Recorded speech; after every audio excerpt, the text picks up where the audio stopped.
have three folks who get on the high wire to share something ripped from the headlines, something valuable, something that superintendents get, something that we would understand from our colleagues, those serving on the front lines with us. Today, unfortunately, Paul Defendini from Farmingdale in Nassau County is homesick. We're going to find an opportunity for him to share his very important story about leading his community through crisis in the future, but we wish him a fast recovery. I am pleased to introduce to you today Mike Doughty from the Capital Region BOCES. He leads as Assistant Superintendent here in the Capital Region, and he's going to share with us empathy, something so critical at this time. Ladies and gentlemen, let's move into the Ignite sessions, and I introduce you to Mike Doughty. There we go. I like how they put the microphone stand at my height. All right, so critical friends are important, right? I have a very critical friend or critic, my smoking hot wife, Teresa, who I'm thrilled I'm sharing this picture with you. So when I got back to Rochester a couple weekends ago, and I thought I had this presentation done, and well, then we took another look at it. So happy Women's History Month. Chuck, that's how you do the big Q, right there, right? So I'm going to tell you a story about the three most important women in my life, my wife, Teresa, and our daughters, Emma and Paige. So it's 2003, and this was the title of the pamphlet that the audiologist was carrying when she ushered Teresa and me into the little consult room at Rochester General Hospital. And that was the day that we found out that our oldest daughter, Emma, was deaf.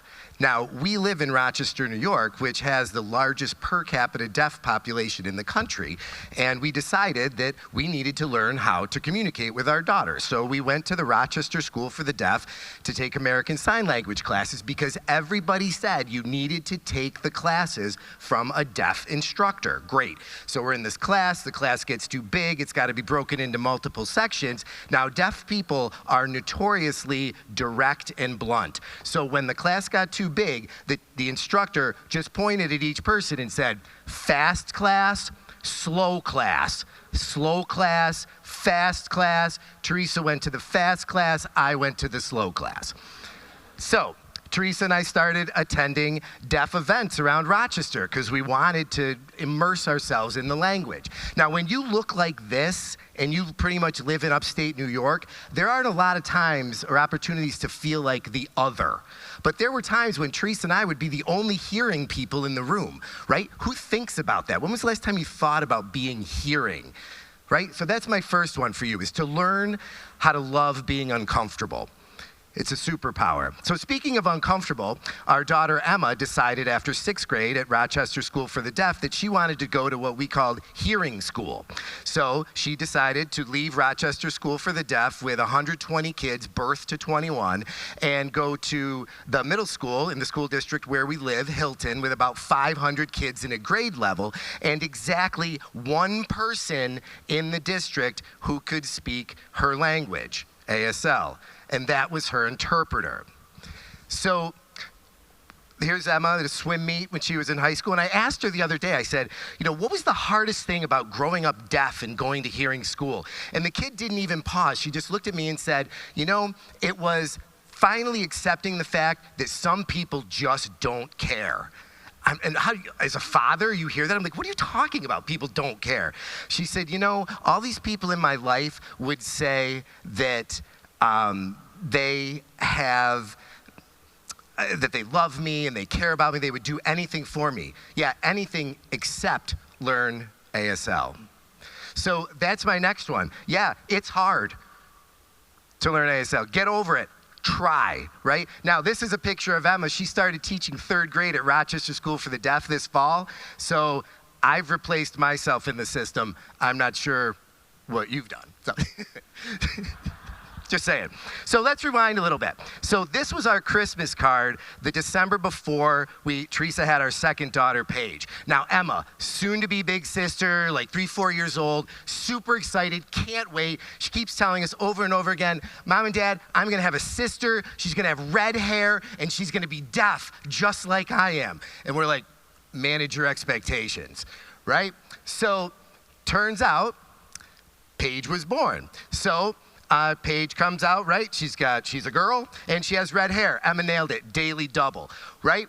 So here we are. Now, Teresa, my bride, is a physical therapist with the Gates Chi School District. I was an EMT for 25 years. We've seen all of Grey's Anatomy. We're basically physicians. So Paige comes out, right? She's not making any noise. So I'm like, what's the APGAR score? And the doc's like, hang on a second. We'll be right back. So the doctor and all the nurses leave with Paige.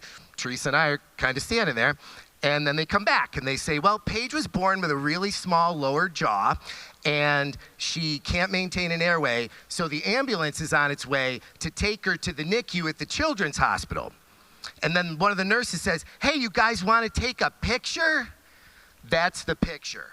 Look at our eyes. We're absolutely terrified. So I leave my wife, who has just given birth to our second daughter, and I follow Paige, who's being wheeled down the longest hallway I've ever seen in this big box, and then follow an ambulance like this one to the University of Rochester, where Paige went into the NICU for what was going to become the most interesting 39 days of our lives as young parents. Now, when we got there, shortly after, Paige, we met with a craniofacial surgeon who said the only way this is getting fixed is that we have to break her lower jaw, we have to put metal on the inside, we have to put screws on the outside, the nurses will turn the screws. Did you know you can grow bone on an infant at the rate of 1 millimeter a day? Do you have any questions? Well, I feel like I got to ask a question, right? So I look at the guy who's about my height and I say, well, yeah, is there going to be any scarring? And he looks at the two of us and he goes, yeah, she's going to have some scars under her chin. Judging by the two of you, no one will ever see them. You know, because we're short. So Paige, right, nobody's looking up at our chins. So we find out that Paige has what's called a Pierre-Robin sequence. So it's a bunch of midline things like the jaw, cleft palate, bunch of heart defects. The last heart defect had to be corrected with open heart surgery, and that's the picture of Paige the day of open heart surgery. Now, I told you Emma wanted a deaf redheaded sister. She got the first two. We also found out Paige was deaf. This is the picture of Paige the day she got her cochlear implant surgery when she was 13 months old. And I'm here to tell you, this is that kid's default setting. She is happy all the time. And she lets her friends bring her joy, her people bring her joy. And here she is when it's school. So what we didn't know at the time is that Paige also has an intellectual disability. So she's 19, functions kind of like a 3-year-old, but she's here at school. She's in a 1214 at Monroe 1 BOCES. She's with her people.